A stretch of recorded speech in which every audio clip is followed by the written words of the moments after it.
Thank you so much. Thank you so much. And thank you, Lior, Samantha, and Yael, who runs the emergency division of the Jewish Agency, for having me with them. This is a very, very special team, really dedicated to connecting better with the Jewish communities around the world. I'm very, very proud to be heading JRD and the Fund of the Victims of Terror. And I'm very appreciative for all of you who have joined us today. And Avi, I really thank you for taking some, of your busy schedule to do this. This is really, really crucial. I think our friends around the globe don't know how steamy it was even today at the Israeli Knesset.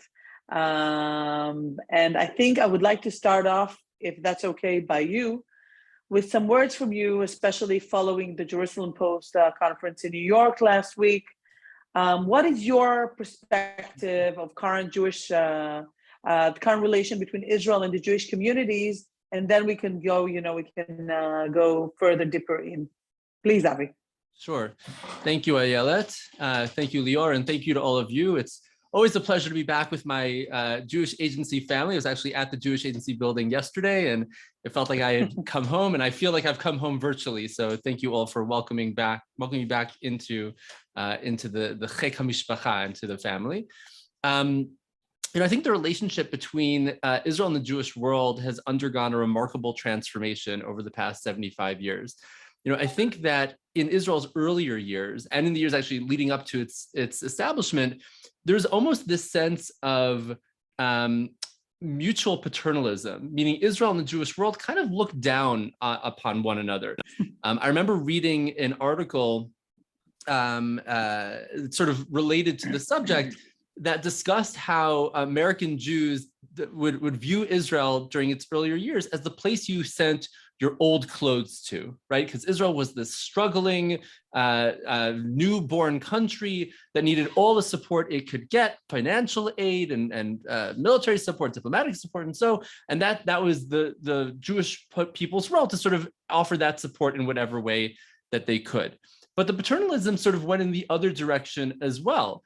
And there are quotes from Ben Gurion, who of course was the Jewish Agency's chair for many years, referring to the Jewish diaspora as human dust. Usually he actually used those words, human dust, that was coming to Israel to become fully human, that Israel was sort of the manifestation of the Jewish people's destiny, and anything that existed outside of Israel was no longer relevant. And what we've seen over the past 75 years is that those attitudes have changed dramatically, to the point where now Israel and the Jewish world realize that they need one another for their own survival. And I think that there's perhaps no institution, perhaps aside from the Jewish Agency, that best manifests that or that best embodies that shift than a place called Beit HaTfutzot, which I think is a place that many of you are probably familiar with, a museum in Tel Aviv, at Tel Aviv University, that was created to preserve the Jewish diaspora, because the thought at the time, this is back in the 70s, that the Jewish diaspora was going to disappear and be replaced with Israel. And so its primary sort of centerpiece was this beautiful display, it really was quite beautiful, of models of synagogues from around the world, because they needed to be preserved because there was not going to be a Jewish diaspora much longer. And if you look at how that museum has changed, it's now called it's now called Anu, the word Anu meaning us. Mm-hmm. It is, I think, one of the best museums in Israel today. And the way that it portrays the relationship between Israel and Jewish world is a much more collaborative vision, one that is sort of a shared vision for the future, that puts both Israel and the Jewish world on equal standing, while realizing that Israel is the center of the Jewish world, but that the Jewish world does have an important role to play and will continue to play an important role into the future.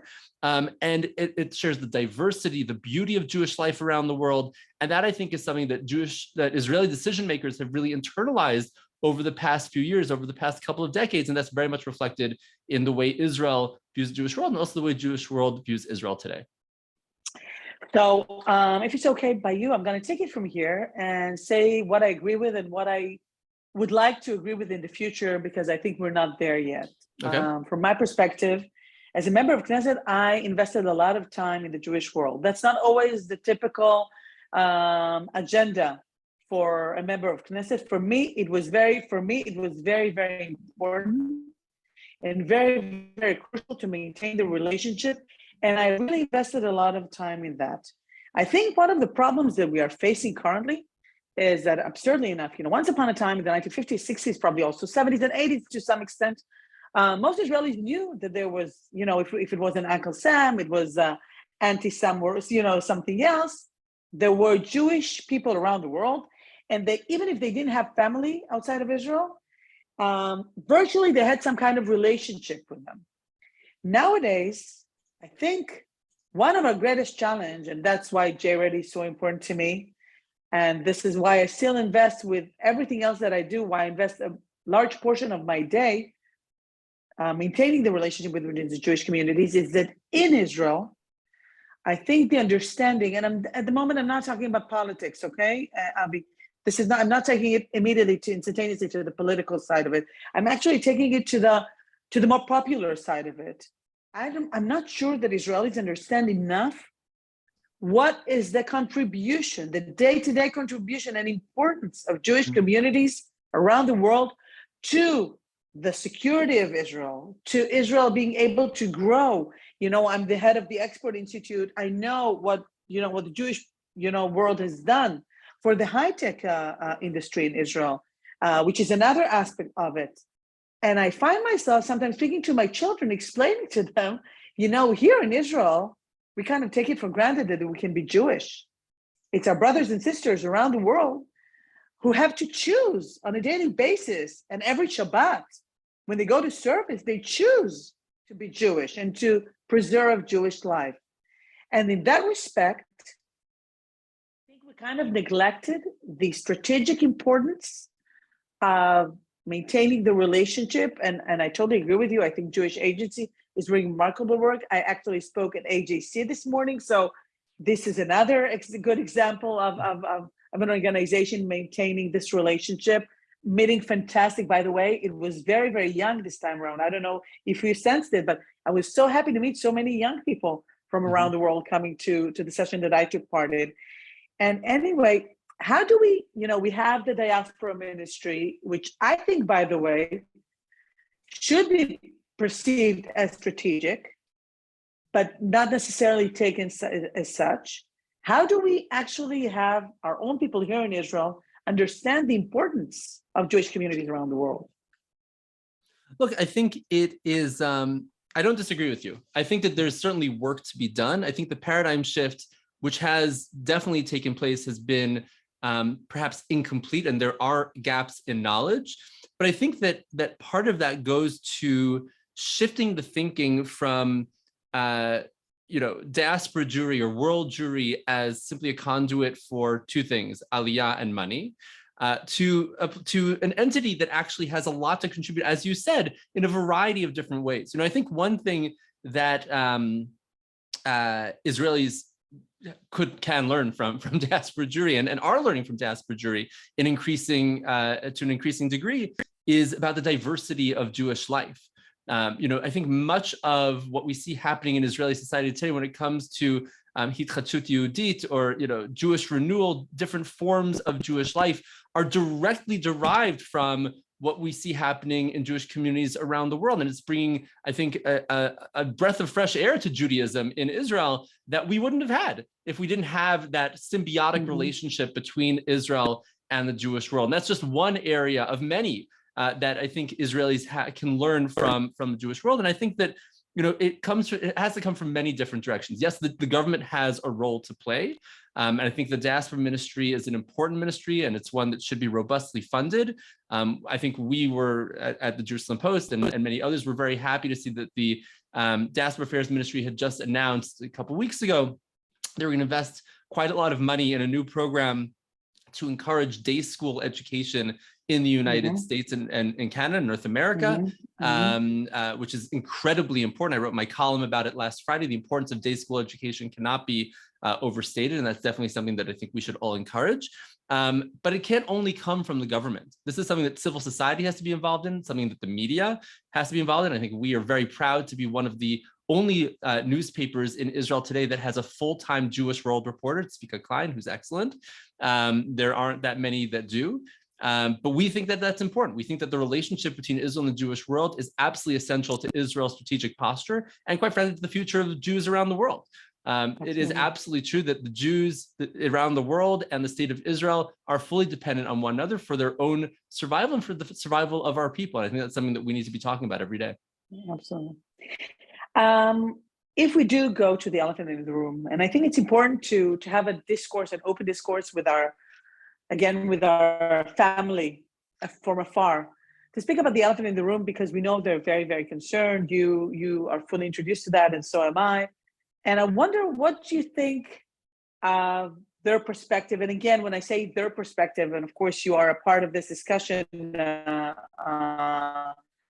all of you are in this discussion, what you think, as I told you in the conversation that we had to prepare for this webinar, I told you that I think that the most concerning thing for the people that I speak to, and I meet a lot of Jewish community leaders in Israel and outside, and I sense something historic in in respect to that we should let them know.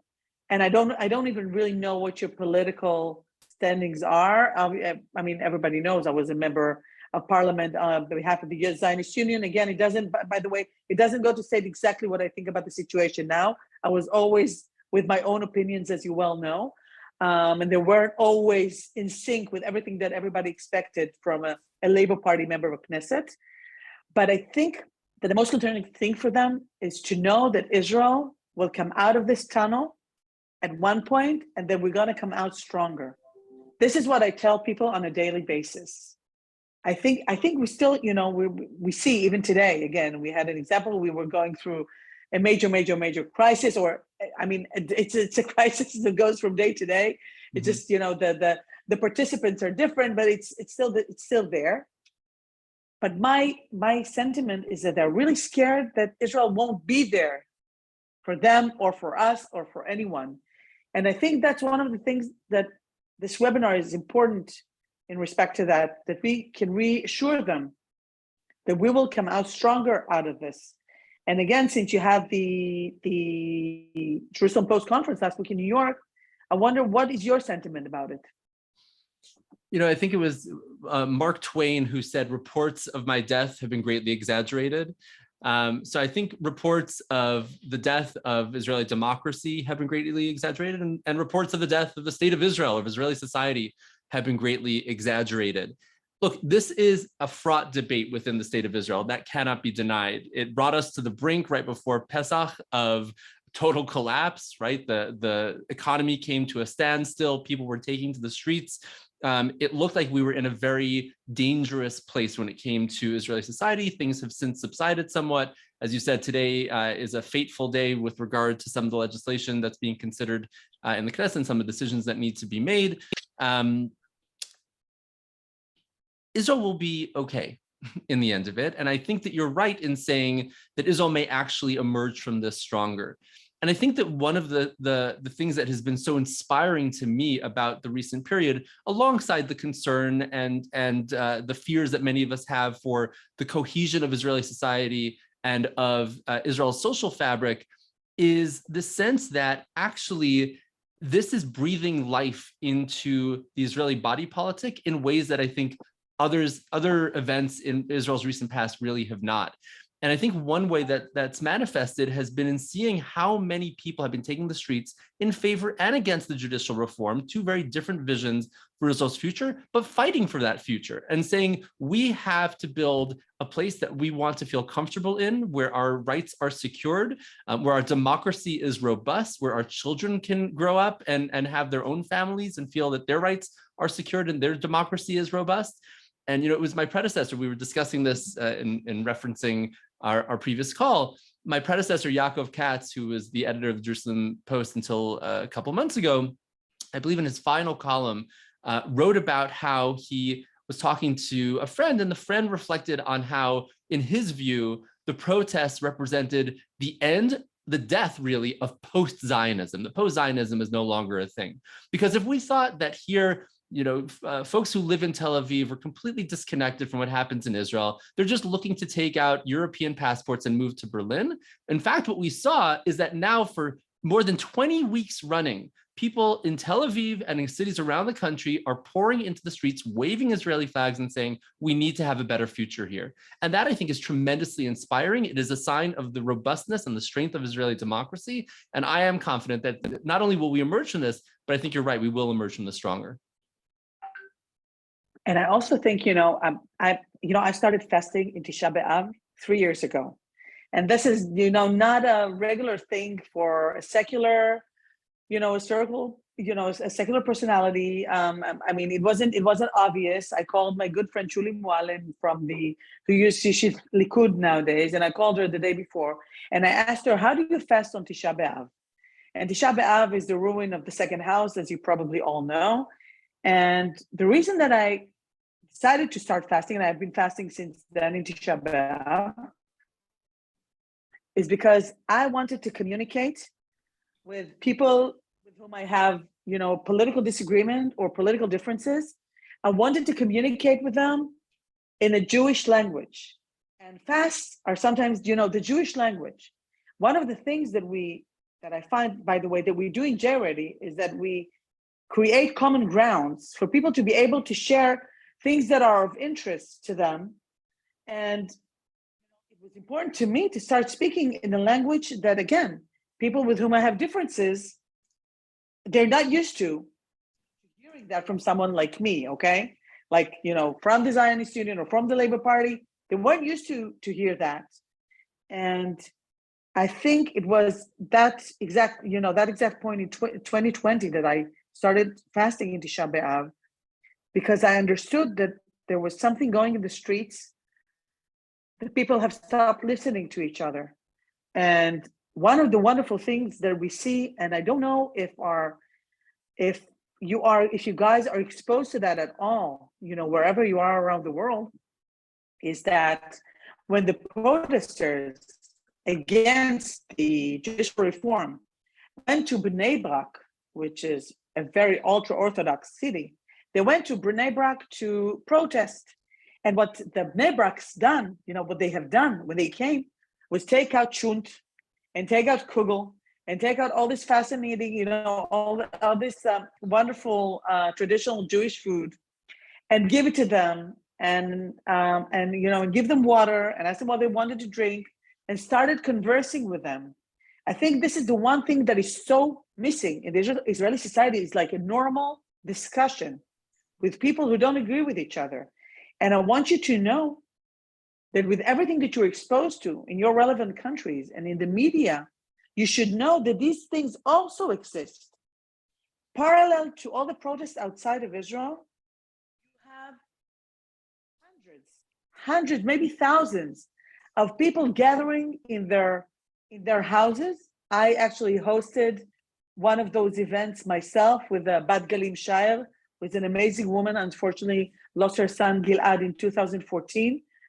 And I had all my friends from Tel Aviv and around Tel Aviv come over and meet this wonderful woman, who has her hair covered, because this is so important. This is why what we're doing now, Avi, with on this webinar is so important. And one of the problems is, again, as you said, Jerusalem Post is the only newspaper that is reflecting what's going on in the diaspora. Thanks to, again, I will follow your footsteps. Tzvika Klein is amazing and a good friend. But one of the things that I see is that because we're not very much involved in Jewish life outside of Israel, we don't understand the challenges that they are going through. For instance, like anti-Semitism or anti-Israel in the disguise as anti-Semitism, or vice versa. What are your thoughts about that? Well, I'd like to relate to what you just said about how this moment has actually fostered dialogue and closeness. It was actually at the Jerusalem Post conference that Jerusalem Mayor Moshe Leon gave a talk, and he related a story that I think was circulating on Facebook several months ago, about someone who went to a neighbor and asked if he could borrow an Israeli flag because he was going to a pro-judicial reform protest. And he said, that's totally fine, but could you just make sure you bring it back tomorrow because I'm taking it to the anti-judicial reform protest that's also taking place in the city. And that I think is just a moment of like, yeah, we're all waving the same Israeli flag. We might have different perspectives, but at the end of the day, we're in this together. And I think it really is fostering an incredibly exciting moment of dialogue and conversation within Israeli society. It's true that Israel and Israelis do not properly appreciate the challenges that are faced by Jews abroad for the most part, again, aside from readers of the Jerusalem Post. But I think that is incredibly important because an appreciation of how Jewish life manifests itself differently around the Jewish world is critical for a more comprehensive understanding of what the Jewish world actually looks like and for the relationship between Israel and Jews around the world. Anti-Semitism, of course, is a significant challenge in many communities. It is perceived as being on the rise in the United States, in Europe, and elsewhere. That from is left and right. From left and right in a variety of different ways. And we see how anti-Zionism is a new form of anti-Semitism that is manifesting in a variety of ways, and how it is used as cover for more traditional forms of anti-Semitism. People say, oh, I'm just anti-Zionist, when of course they mean that they are anti-Semitic, because you can't be anti-Zionist without being anti-Semitic. And I think that is something that is reported to some degree when there's a significant development, when an artist is successfully bullied into canceling a performance in Israel or something like that. But the degree to which it affects the daily lives of Jews, the way in which Jews are concealing their Jewish identity, are refraining from wearing kippot or Jewish stars or T-shirts with Hebrew writing in communities around the world, including, by the way, in the United States and in Belgium and in France and other places, is something that Israelis need to know about, because that is something that is affecting Jewish life in a very real way. The way in which the pandemic affected Jewish communities in the world and shifted the way Jewish communities operate and perceive themselves is notable. I was, as you said, I was just in New York at the conference, and I was talking to various Jewish leaders about their experiences during the pandemic, and many said that their Jewish communities have not recovered, that people are not going back to synagogue, that some of it has gone online and some of it has just been lost. And they're trying to figure out how to regroup now that the pandemic is thankfully behind us. I think that's something that is incredibly important, because the role of the synagogue in Jewish life outside of Israel is also something that many Israelis do not appreciate, that is often the very heart of Jewish life in ways that it is not in Israel. In Israel, synagogues are a service provider. You go, you pray, and you go home. In America, in many other communities around the world, it is very much the heart of the Jewish community. And there's social events and cultural events and all sorts of things that take place with the synagogue at its core. And when that is no longer present, as it wasn't during the pandemic, that significant piece of Jewish life is lost. And I think that's also something that Israelis need to appreciate, alongside many other aspects of Jewish life around the world. I want to share with you, the J-Ready was actually launched in November 2020. Yeah. Following the second wave of COVID, and we were very privileged to help communities recover. And first of all, thank you for sharing the fact that some of the communities have not been able to recover. Lior, this should be on our to-do list. But I can also share with you that 2 weeks ago, we were privileged enough to visit the president of Israel with the heads of the Nordic countries. We have been working J-Ready very closely with small communities. This is, by the way, part of the strategy that I was privileged enough to enhance and to push, that we should especially address the smaller communities around the world, because they're really lacking tools to preserve their Jewish lives. And it's amazing to see what's been happening in countries like Denmark and Sweden and Norway that are considered to be, liberal and accepting for minorities, Thank God, with J-Ready, we've been able to help, even with the government, to change the atmosphere a little bit. But again, the idea is that we should be able to kind of help the communities around the world, especially the ones that don't have enough tools, exactly like you mentioned, day school and things like that, because they don't have, unfortunately, enough means to actually go forward with that. And that's very interesting. I'm curious. I'm sorry for taking the leap from the judicial reform and the atmosphere. These are all things, that are running through my mind after this very, very hectic day. One of the things that I'm really trying to think, how do we address the issue of how do we explain, and what is the best way to kind of share with the Jewish communities around the world? Because, their concern is not completely, I don't like, anybody's concern, by the way, concern from the right or concern from the left. I never, kind of sit, in front of people who are, are telling me that they're worried and say, you shouldn't be worried, and kind of dismiss their concern. I don't like doing that. I really try and take it, embrace it, and think, okay, how can I take your concern and explain to you that we're still going to come out of it stronger? Mm-hmm. And I'm trying to figure out what are we doing wrong in that respect. And by the way, personally, I think, and you mentioned very nicely, the protests are really showing, and ministers are saying that. I hosted Minister Barkat yesterday morning mm-hmm. in a big event in Medin, Israel, and of course there were protesters, and after a while they gave him a chance to give his full address. But this is really a vibrant democracy. There is something to be said about that. And for some reason, that does not. I feel that it doesn't transfer. It doesn't transfer between moving from Hebrew to English, or to any other language. It doesn't. It's not taken like that. I think it's amazing. Yeah. Look, I think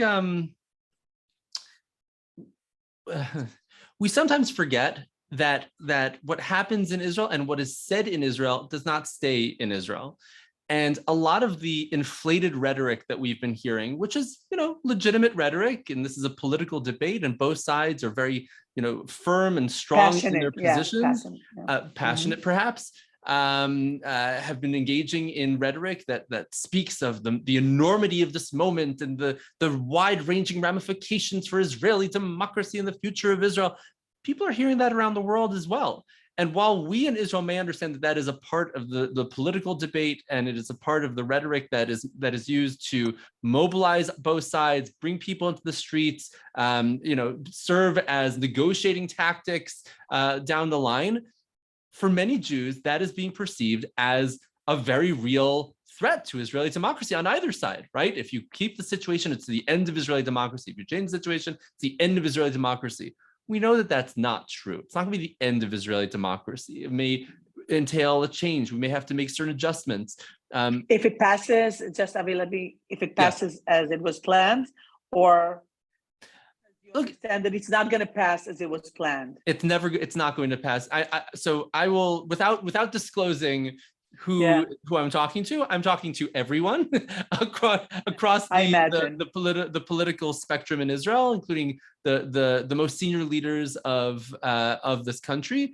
There's literally no one on any side who believes that the judicial reform will pass as it was originally proposed. Literally no one. And everyone acknowledges that there will have to be some form of compromise. What that looks like, what form the compromise takes, which pieces are open to compromise, and what the red lines are, that is open for debate. And that's what the political process is for, and the legislative process and the media conversation and so on and so forth. But what was originally proposed is not what is going to be. And any threat or any perceived threat to Israeli democracy or the future of Israeli democracy is simply not going to materialize, at least not in the way that people had originally feared or suspected. And so I think that hopefully that can calm people down. And we should realize that a lot of the rhetoric that is being utilized in this conversation is really meant for domestic consumption, even though, again, nothing that happens in Israel will necessarily stay here, and rhetoric can easily be translated from Hebrew into English, as it often is. I don't want to minimize the significance of this moment. It is an important debate, and there are significant questions about the balance between the legislature and the judiciary, the strength of the Supreme Court, the way in which judges are selected. These are legitimate questions that, by the way, did not start with this government, that have been under discussion for years, if not decades. And they checks and balances around the world. 100% are an issue. Yeah. 100%. And this is right. Exactly. It's not unique to Israel. Many countries are dealing with this question. I just came from an event with a leader of a European country who's visiting Israel. This is something that this country is dealing with as well. And I think that is something that we need to realize. This is a part of the legitimate political and legislative conversation within Israel. But at the end of the day, Israel is going to be okay, and it does speak to the strength of Israeli democracy that this conversation is taking place largely without violence, largely without arrests or significant government interference in those protests. That is something that we should be grateful for. It's something that is unique to Israel, certainly within this region. And I think that at the end of the day, it does speak to the robustness of the conversation and the durability of Israeli democracy writ large. I think there are two things that we should kind of try to address before we go to questions from our participants. One, I think that this whole situation brought up, it's like everybody says, we took the lead off of issues that, the Pandora box, that we didn't want to address issues like ultra-Orthodox being drafted. What is their participants in the working market, which is very, very crucial. One of the things, that I see, it's an internal decision, that I took, not just to fast on Tisha B'Av, but an internal decision to meet a lot of Israelis and to bring Israelis that are different to what I am, to my children. My daughter is actually bat mitzvah in 2 weeks. And I have, Toda Rabah, and I have her doing a program in the name of Amnon Lipkin-Shachak, who used to be the chief of staff in Israel, that is actually connecting even secular children to their, to their roots, to being Jewish, to being a part of a bigger thing, like all the people on this conversation are currently. And I think that is very crucial. I think part of the problem is that the divisions that have come up from this dispute and the sentiment that it's, it might be a little bit hard to overcome. And the other thing is, which I think I always refer to myself as an extreme centrist. Mm-hmm. Political people don't usually define themselves as extreme centrists, but I am an extreme centrist. One of the things that we see is the importance of not going to the extremes. And I think this is one of the very, very challenging in that respect. I completely agree with you. We should not dismiss this moment. It is so important to understand that if there is one country in the world where centrist opinions, ideology should be the day-to-day conversation, the day-to-day dialogue, that is Israel. Mm-hmm. Nothing here is binary. Nothing here is 0-1. Nothing. Every issue in Israel has different aspects to it, more than any country I know in the world. And in that respect, I really, really hope that we will be able to understand, I always hope for national unity government. I supported Gantz when he entered the government. Sorry for going to politics, but I truly believe in national unity governments and of the importance it is, it bears for Israel in any point in time, especially in the time that we are now, vis-a-vis Iran and issues, that are of strategic importance. But we need to understand the situation within our society is as strategic as Iran. And I think in that respect, this is where we should kind of give the participants here some kind of some kind of feeling, that it's going to be okay. It's like telling your child, it's going to be okay. We're going to come out of it. How do you feel about it? Well, let me first say that halavai, that more Israelis who define themselves as Chiloni or secular would be more like you. The fact that you have undertaken, beyond the Tisha B'Av thing, which is remarkable, but that your daughter's bat mitzvah is being conducted in that way, and that you've hosted voices that are different to your own in your home, I think is incredibly encouraging to me as someone who's not defined himself as You're also welcome to my home, Avi. I'd be very happy to join you. Thank you. With pleasure. And I think that the voice that you're bringing to this conversation is one that is reflective of the complexity of this moment. And I think you're right that at the end of the day, if we had thought of Israel as being sort of divided into these strict tribes or silos that had no interaction, that's really no longer the case. And there's so much melding, so much blending of different communities and different perspectives. And that is ultimately a beautiful thing. And I think that that's something that we're seeing emerging from this moment.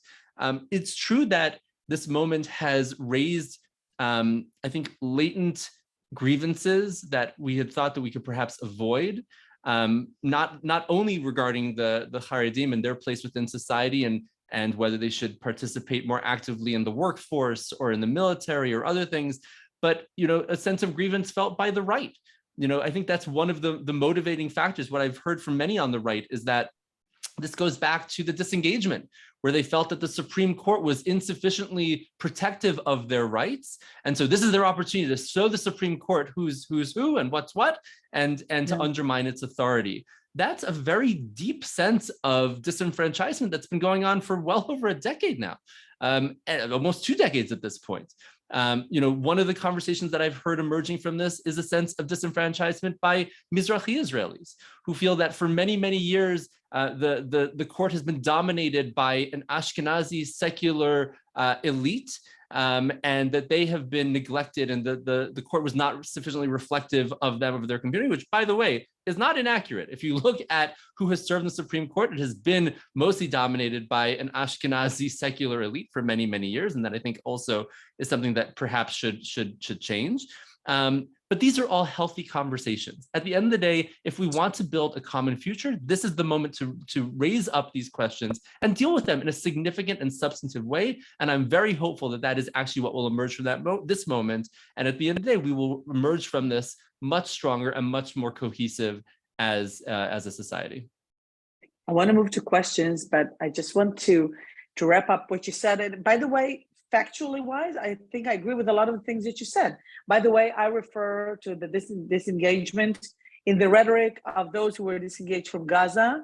And I say, this was, they were completely sent out of their houses, and I completely feel their pain. And it's interesting when you tell these people that you feel their pain, the discussion immediately, instantaneously changes. The atmosphere changes because they understand that it's true, that the fact that I thought differently than they did doesn't mean that I didn't feel their pain. People need to know that you feel their pain, that you share their concern, that you share. And when Bat Galim came to my house, when Bat Galim Shara came to my house, she said, I understand your fears. And once, and immediately it changes, I don't agree with you. It doesn't mean that I agree with you, but I understand you. And that is something that we should switch to that. In that respect, by the way, I think what the president of Israel is doing is so important. And I really wish for the conversation, for the dialogue in the president's, under the president's wing should continue, under the president's auspice. I think it is so important. I really hope that it will continue because, by the way, the atmosphere in the dialogue there is much better than what is reflected outside, unfortunately, because no side wants you to come out of it as, as a loser. Mm-hmm. But I know I've followed it closely and I know what's going on there. And I know that the atmosphere is much better than is reflected outside. And I think that's important. And the president's auspice in that respect is very, very crucial. I want to thank you, Avi. You're really an incredible partner to run a dialogue of that sort with. And I want to turn, Lior, would you like to run the Q&A for us? Questions for Avi, of course, questions for me if you have. So everyone can now unmute themselves. Feel free to ask whatever questions you have. Absolutely. If you raise your hands on, or we can tell. Oh, I see Steve. Steve, you want to speak? No, thank you. No? No. Okay. I just want to say the two of you are fantastic. And I really feel that I got a lot out of this webinar. Thank you very much. Thank you, Steve. Yasher Koach. Oh, thank you. Toda lecha. Yes, Steve, maybe I'll start because as this fascinating conversation went on, I reflected on something we saw on the news about demonstrations for and against everything that happens in Israel about, the reform, as we call it. There are demonstrations there. I don't know. What are your thoughts about? Is it Israelis? Is it also people from the Jewish community? because I see it as more people are engaged on this matter, as opposed to things that happened in Israel in the past. I'm not speaking of, the crises, wars that we had, but really internally, people are engaged about it and are taking it to the streets in main cities outside of Israel and in the world, and it affects, I guess, our politicians as they go out, and it affects the communities as well. So I would like to hear your thoughts about that. Please, Avi. So it's actually not. Are you asking about the involvement within Israel or in Jewish communities around the world? Outside Israel, I think. Outside Israel. I think it's interesting. I was at the Israel Day Parade, which is now called Celebrate Israel Parade, on New York's Fifth Avenue 2 Sundays ago, the day before our conference. It was my first time there in many, many years, I think since I was a child.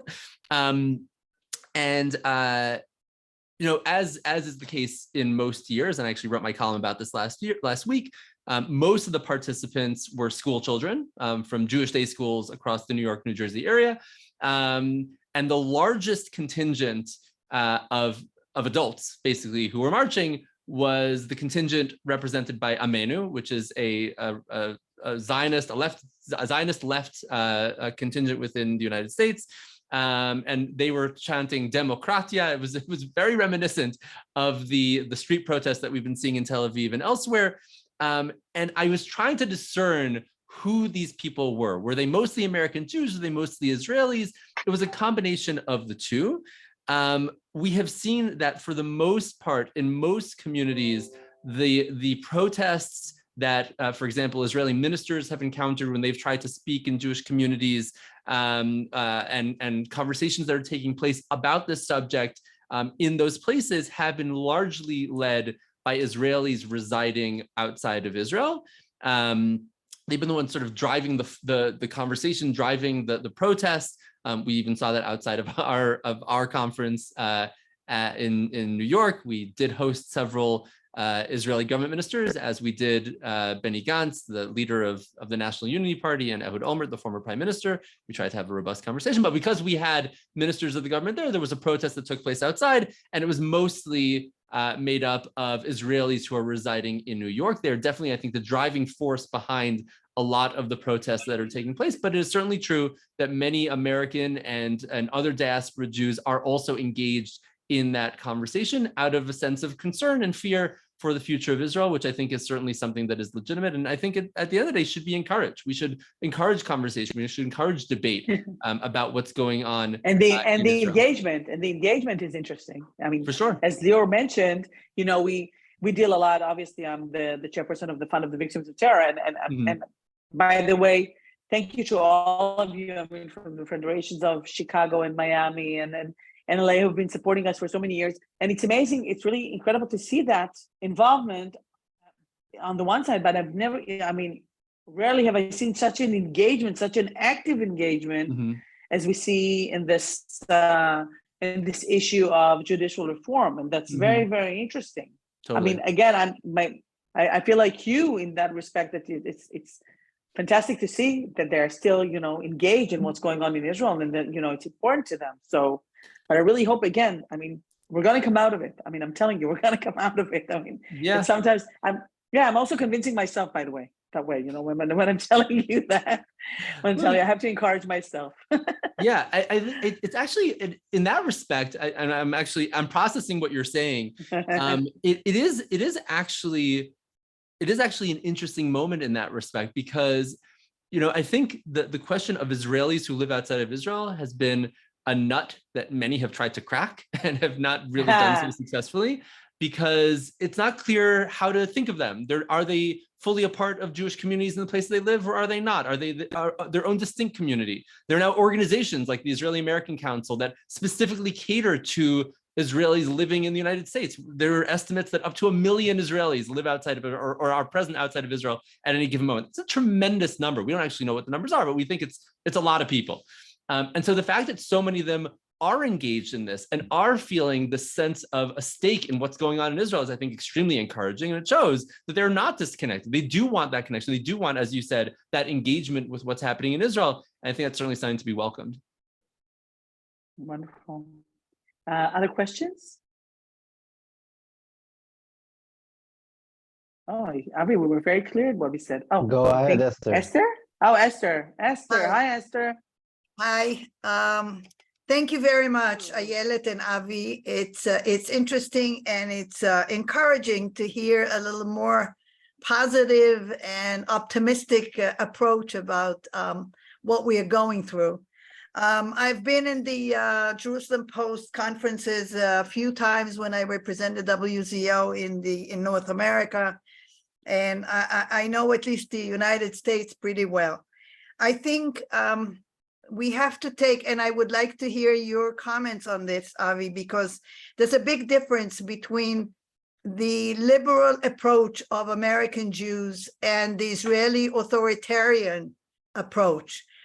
Even Orthodox in the United States are much more accepting and open to other ideas and to and to more liberal Jewish streams that exist in North America. And in Israel, we are much more less diverse and less accepting it. I have a feeling that we are in a dangerous point where we might separate the American Jewish community and Israeli Jewish community on that basis if we're not going to find a bridge between the different parts of the Jewish world. And if we're not going to be liberal enough to accept the liberal streams of Judaism in Israel, and we'll keep being very tight in the right-wing orthodoxy, how do you see the future of the relationship between American Jews and Israeli Jews, or the state of Israel? Look, I think that there are some encouraging signs and there are some discouraging signs. I think that what you mentioned is certainly true. I think that there are gaps of knowledge and gaps of appreciation of what Jewish life looks like outside of Israel. And quite frankly, it goes both ways. You know, I don't know that Jews outside of Israel fully appreciate what life is like inside Israel, because they sometimes experience life in Israel sporadically on brief visits. Maybe if we're lucky, they come for an experience like Onward or Masad. They'll spend several months here. But for the most part, for most Jews living outside of Israel, Israel is certainly an important part of their lives, but they may not be as intimately familiar with what life is actually like within this country as certainly someone living here would. And that does create a certain disconnect and does create a certain sense of, I don't know if I'd use the word alienation, but a lack of familiarity with what life actually looks like in either place. And that can be a significant challenge. And I think that's why experiences like Shlichut, which is something that the Jewish Agency, of course, encourages and does so robustly, as does the WZO and other organizations, is so tremendously important. I think that the idea of mifgashim, of exchanges between Jews around the world and Israelis, are so critical. We see a lot of Jews from around the world coming to Israel. I would love to see Israelis seeking out Jewish communities around the world. Israelis are amongst the best traveled people in the world.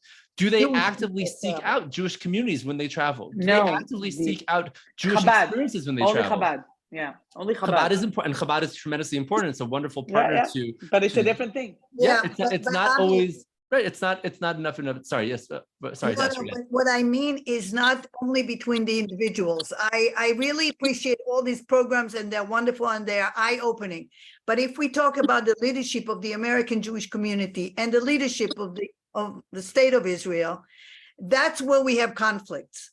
It's much easier when we talk about individuals coming in different programs. Mm-hmm. How do you see that connection? The Jewish federations, the different streams, that's where the conflicts are. And I see them in the board of governors of the Jewish Agency. I see them in other organizations. Look, I would say that for the most part, the senior leaderships of pretty much every major Jewish organization, not only in America, but around the world, remain staunchly connected to Israel, staunchly Zionist, perhaps have different views of what's taking place in Israel, but remain committed to that relationship. I don't know if that is necessarily going to be true of the generation that will replace them. And I think we've seen some worrisome signs, for example, in rabbinical schools in the United States, where rabbinical students are starting to question whether they need to have the same relationship with Israel that rabbis and certainly veteran rabbis do today. That I think is definitely a worrisome trend and something that we need to address in a substantive and significant way. And I think the same is true of other Jewish organizations and their emerging leaderships. We need to be doing whatever we can. And obviously, one of the most obvious things that we keep talking about is how do you engage young leadership? But it needs to be a substantive and real conversation. Portraying Israel as this Disneyland where everything is fine and dandy is not going to fly. And we all know that that's the case. And so birthright is tremendously important. It's not enough. We need to be bringing people back for increasing lengths of time. They need to be experiencing Israel in a significant way because they're going to be the leaders of these Jewish communities, not in 20 years, not in 10 years, in 5 years, in 2 years, now. And I think that is something that is absolutely critical. And again, I would say that the opposite is also true. We need to be doing whatever we can to be exposing emerging young leaders in Israel, whether political leaders, civil society leaders, business leaders, to Jewish communities around the world in a significant and substantive way if we want these challenges to be addressed, if we want Israel to start seeing the diversity and the richness of Jewish life outside of this country. We need to be exposing those people who are going to be shaping Israeli public opinion to that life in a significant and robust way. I agree with you. I hope the Israeli government will listen to you. Thank you very much. Thank you. Any other question, guys and girls? So I think at this point, Avi, I really want to thank you for enlightening conversation and encouraging conversation. It's really what Israel is all about. I mean, it's understanding. Sometimes I say we need to connect the dots between Ben-Gurion and Jabotinsky. And it's not the easiest thing. It's not the easiest thing in the world, but I think it's possible. And again, I see on Twitter that I'm being I don't want to say attacked, but I'm being kind of lashed at because I say that I don't say the obvious things. And I think if we all try to be a little bit more tolerant or not the obvious things on the side that we are usually assigned to, I think that would be great. Listening, opening your eyes and ears to different opinions. I think that really enriched my life. So I really want to thank you for what you're doing at the Jerusalem Post. And thank you guys. And please, as Lior mentioned, please register to J Ready. We are here for you always. So, and thank you for being where you are and doing what you're doing for Israel. Thank you, Ayelet, and thank you, Avi. This was very, very insightful. We received many thanks on the chat, and I would like to echo what Ayelet just said. In this very Zoom webinar, we have people from Jewish communities all over the world, not just the North America as we tend to focus on. And we are really, really appreciative to have this conversation with the Jewish communities, not only from North America, and to take and to amplify your voice. It's really, really important for us. So thank you for attending. I see we have Kevin here who raised his hand. Hi, Kevin. Okay. Yes, my apologies because I was cut off I was busy driving, and the webinar was extremely very interesting. And one thing that I've noticed, and it was brought up, and you all discussed it, you're very focused on North America. Yes. Europe exists, and we have a large population. And you go to Israel, you'll hear French, Italian, German, Swedish, Spanish. Absolutely. Everywhere. And don't forget that. We're also part of, we have our hearts. We have our hearts for Israel, and what happens in Israel happens in, everything, anti-Semitism and everything that's happening in Israel comes out into Europe. And a lot of Israelis and also Americans don't understand that. And that's something that you have to work on. that I want- everybody, Jews from North America, from Europe and Israel, we're really on the same boat. And we have to understand that and get that word around. I want to echo what you said, Kevin. I actually spoke about the Nordic countries. I just had the leaders of the communities there visit with me at the president's mansion. We went to see Bougie Herzog, the president of Israel, and I really want to echo what you said. No question. I mean, usually we all think of North America, but by the way, I've got to say about J-Ready, we are active in 51 countries. Most of them are not North America. I mean, we are very active in Canada specifically, but most of them are Europe, South America, Australia, and South Africa, and I mean, we're very happy to do that. We would love to be also active in North America as much as we're needed. So, but I completely echo what you said. David, do you have a question? One more question. Go ahead. Hello. Yeah, we can Hi. hear you.